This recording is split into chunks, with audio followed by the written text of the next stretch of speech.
Huston from Elpis Astrology at elpisastrology.com. Thanks for joining me today.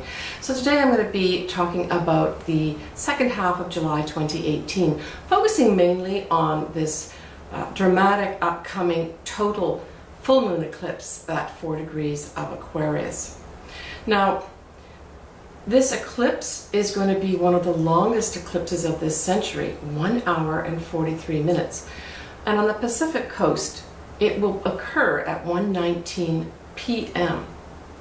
So some of the things that are leading up to this full moon total eclipse are, on the 22nd of July, we will have Venus sextiling a now direct Jupiter.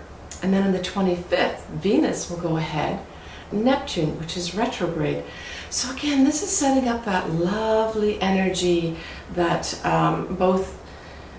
Venus exudes, but also that Jupiter and Neptune. So one after the other, Venus hits both these signs.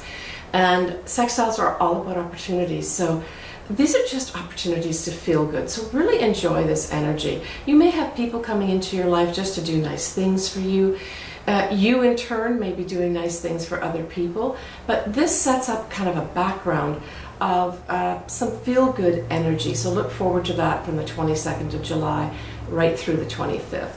Now, just before we have this full moon total eclipse, we have Mercury in Leo going retrograde on the 26th of July till the 19th of August. And so it goes retrograde in Leo at 23 degrees. So look to see in your chart if you've got anything at 23 degrees, especially say Mercury or say the Sun or the Moon. And then when it goes direct again on the 19th of August, it will go direct at 11 degrees of Leo. So these are sensitive points because they're the point where the Mercury retrograde goes retrograde at the degree point, and then when it goes forward again. But certainly Leos, because these eclipses are happening, this last eclipse is happening opposite your sign, Leos could be in for some interesting rides this month. I mean, Leo is all about being creative. It's also about having fun and expressing your authentic self. So these areas may come up for review, and it may not be an unpleasant thing, but it might be that some Leos start really thinking, right, that's Mercury, and say, am I really enjoying myself? Am I expressing my authentic self? Am I being creatively me?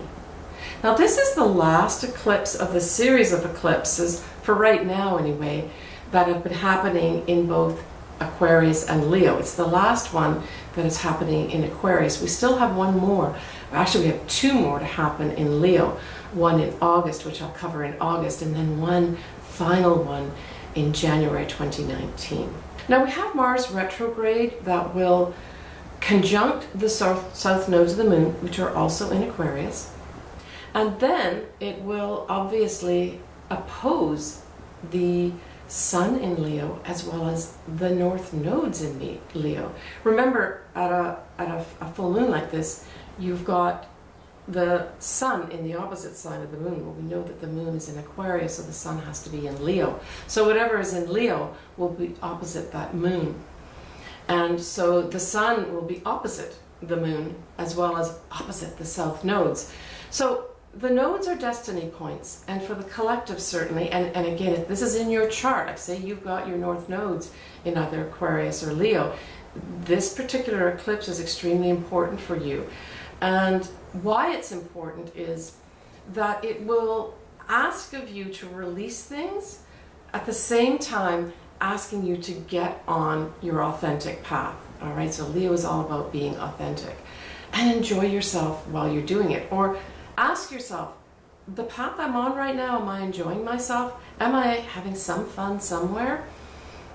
Am I being me? And if the answer is no, this eclipse is going to step up to help you out. So you've got some advance notice here to maybe review parts of your life on your own without, say, someone from the outside coming in or events coming from the outside to say, all right, I think I might take charge now.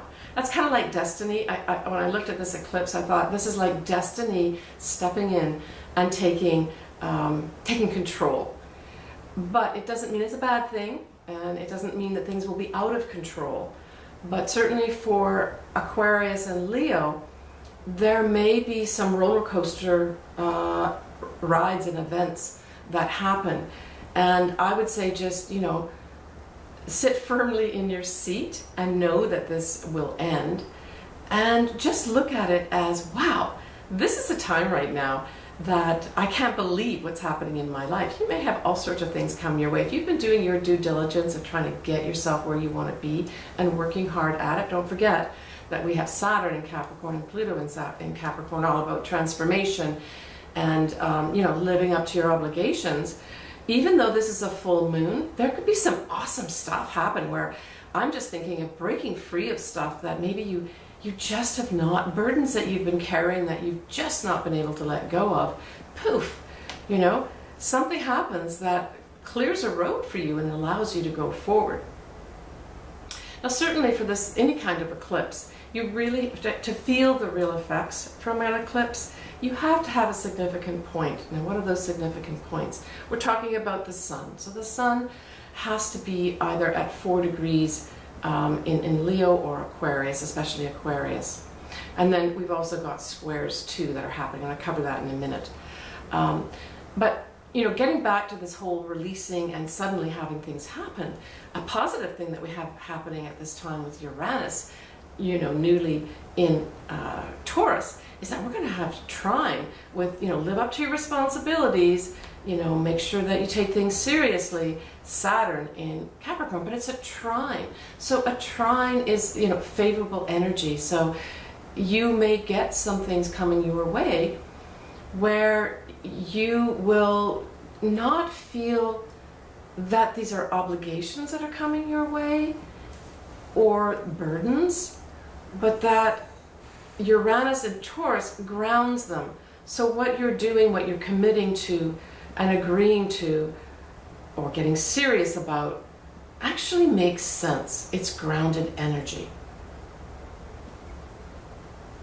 Now the eclipse will, you know, in Aquarius and the south nodes as well as the north nodes involving, will all form a T-square at this time to Uranus in Taurus. So we've got that going on as well.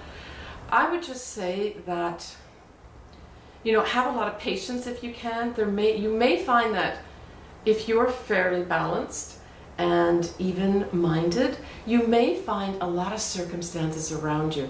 I'm even thinking, getting back to that whole circus theme, that it might feel like a circus around you at this eclipse on the 27th of July. And so, you know, keep your presence of mind and try not to get drawn into other people's drama. But some of us may not have much choice on that. I'm just hoping that it'll be some fun stuff for you too, not just all drama as a result of people misbehaving. But you're going to have people that'll have, again, this quick temper thing, because we've still got Mars retrograde, right? So people are going to be quick to get angry, and you're going to feel frustrated on some level.